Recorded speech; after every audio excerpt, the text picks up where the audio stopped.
கர்த்தருமாகிய இயேசு கிறிஸ்துவின் நாமத்தினாலே யாவருக்கும் வாழ்த்துக்களை தெரிவித்துக் கொள்கிறேன். ஒரு பிரபலமான போதகர் ஒரு கிராம திருச்சபைக்கு சென்று செய்தி அளித்தார். அவரை அழைக்கும் போதே அவர்களை சொல்லிவிட்டார்கள், ஐயா, இந்த கிராமத்தினர் நல்ல மக்கள் தான், அவர்களுக்கு சந்தோஷத்தை அளிக்கும் பிரசங்கத்தை நீங்கள் செய்தீர்கள் என்றால் நிறைய காணிக்கை தருவார்கள். உங்களுக்கு போக்குவரத்து செலவை நாங்கள் அதிலிருந்து தருகிறோம்.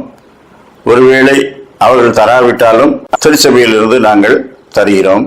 எனவே அதற்கு தகுந்தபடி பிரசங்கம் பண்ணுங்கள் என்று சொன்னார்கள். அவர் அங்கு சென்று மனம் திரும்புதலை குறித்தும் கர்த்தரை விட்டு தூரமாய் போனவர்கள் தண்டிக்கப்படுவார்கள் என்றும் அவரை அண்டிக் கொள்ளுகிறவர்கள் ஏற்றுக்கொள்ளப்பட்டு நிச்சயத்துக்கு போவார்கள் என்றும் ஆழமாய் பிரசங்கித்தார். மனம் திரும்புதல் இல்லாமல் பாவ மன்னிப்பில்லை, பாவ மன்னிப்பில்லாமல் பரலோகம் இல்லை.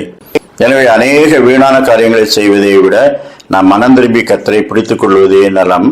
தன் பாவங்களை மறைக்கிறவன் வாழ்வடைய மாட்டான், அறிக்கை செய்து விட்டு விடுகிறவன் இரக்கத்தை பெறுவான் என்று தெளிவாய் பிரசங்கித்தார். அது அநேகருக்கு துக்கத்தை உண்டாக்கியது. சிலர் மனம் திரும்பவும் செய்தார்கள்.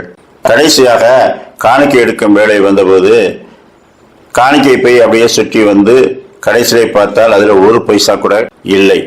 உடனே இவர் அந்த காணிக்கை பையை எடுத்து விட்டு என்னுடைய தொப்பியிலே காணிக்கை போடுங்கள் என்று தன்னுடைய தொப்பியை கழட்டி அதை காணிக்கை பை போல கொண்டு செல்ல சொன்னார்.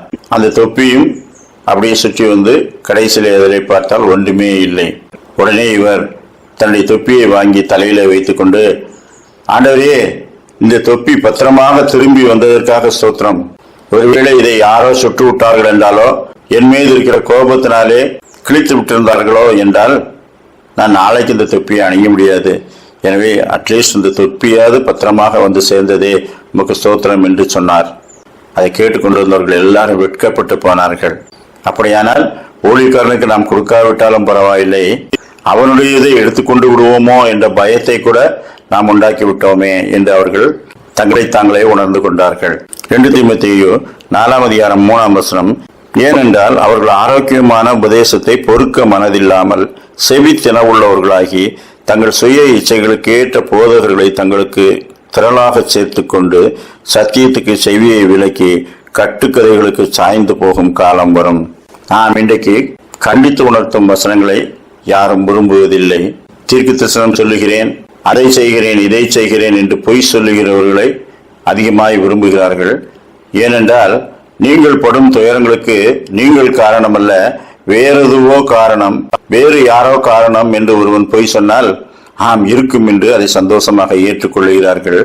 நீங்கள் படும் துயரங்களுக்கு நீங்கள் தான் காரணம், கர்த்தரிடத்திலே மனம் திரும்புங்கள், அப்பொழுது அவர் உங்களை சரியாக்குவார் என்று சொன்னால் யாரும் விரும்புவதில்லை, அப்படிப்பட்டவர்களிடத்திலே போவதும் இல்லை.